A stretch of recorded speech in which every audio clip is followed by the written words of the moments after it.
एक बार साहेब दुलनदास के लड़के की शादी थी, जिसमें खर्च करने के लिए साहेब सिद्धादास 500 रुपया लेकर गए थे, जो उस समय बहुत बड़ी रकम थी।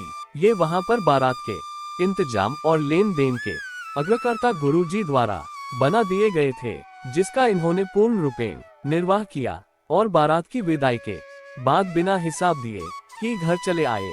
इनके इस तरह घर चले आने पर गुरुजी के कुल के तोमरदास को इनके ऊपर शक हुआ और उन्होंने साहेब दुलनदास से कहा कि सिद्धादास का इस तरह घर चला जाना संदेह पैदा करता है।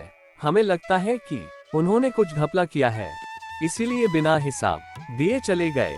आपने भी उनको सर्वसेवा बना दिया था, क्या हम लोग ये काम नहीं कर सकते थे? लेकिन दुलनदास साहेब ने कहा कि वे जो कुछ करेंगे ठीक ही करेंगे, हमें उन पर पूर्ण विश्वास है।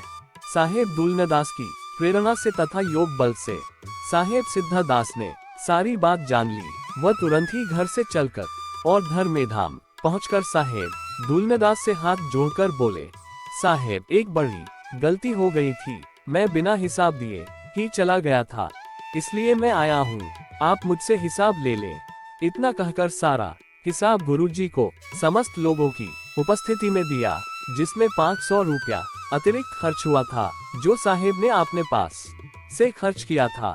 जब गुरुजी इनको रुपया देने लगे तो इन्होंने ये कहकर टाल दिया कि जो रुपए मैंने दान में दे दिए हैं उसे कैसे ले सकता हूँ। इसके बाद साहेब ने तोमरदास को शाप दिया कि जाओ, तुमने जिस धन के लिए मेरे ऊपर इल्जाम लगाया है वह धन तुम्हारा साथ नहीं देगा। बाबा साहेब के इस शाप के कारण तोमरदास के घर में दरिद्रता का वास हो गया। उनको घर तदीपुर में पड़ता था, जहां उनके घर में अन्न संपत्ति भरी पड़ती थी, वहीं एक दाना अन्न नहीं रह गया और लक्ष्मी उनके घर को छोड़कर चली गईं। वे एक एक दाने के लिए मरने लगे। जब उनकी पत्नी को ये बात ज्ञात हुई तो उन्होंने तोमरदास से अपनी गलती की माफी मांगने को साहेब सिद्धादास के पास जाने के लिए प्रेरित किया। पहले तो वे यानी तोमरदास अपने टेक पर अड़े रहे, पर बाद में मजबूर होकर उन्हें साहेब की शरण में आना पड़ा। हर गांव धाम में आकर उन्होंने विनय का ये पद सुनाया, सिद्धदायक सिद्धि दानी गुरु के प्यारे, सिद्धदस तू विरन हमारे हो, चरण तर मात दीन लीन सत्सर न हो, मैं बलि जाऊं स्वभाव चरण की सिरिया हो, विनती करौन कर जोड़ी चरण शीश दै न्योछरिया हो, मंगल मोर विनोद सर्व सुख दाता, रघुवर के प्रिय संत स्नेही भ्राता, प्रभु तोमर का करो जस करना होए। तोमरदास के इस प्रकार के विनय करने पर साहेब सिद्धादास प्रसन्न हो गए और उन्होंने उनके घर जाकर एक रात निवास किया।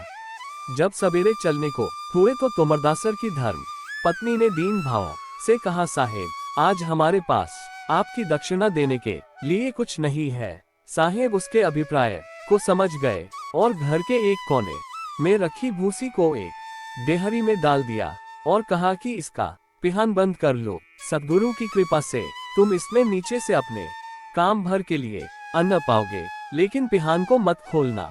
ऐसा कहकर साहेब चले गए और तोमरदास का जीवन सुखमय हो गया, जो भक्तों के ऊपर साहेब के शीघ्र प्रसन्न हो जाने का एक ज्वलंत प्रमाण है।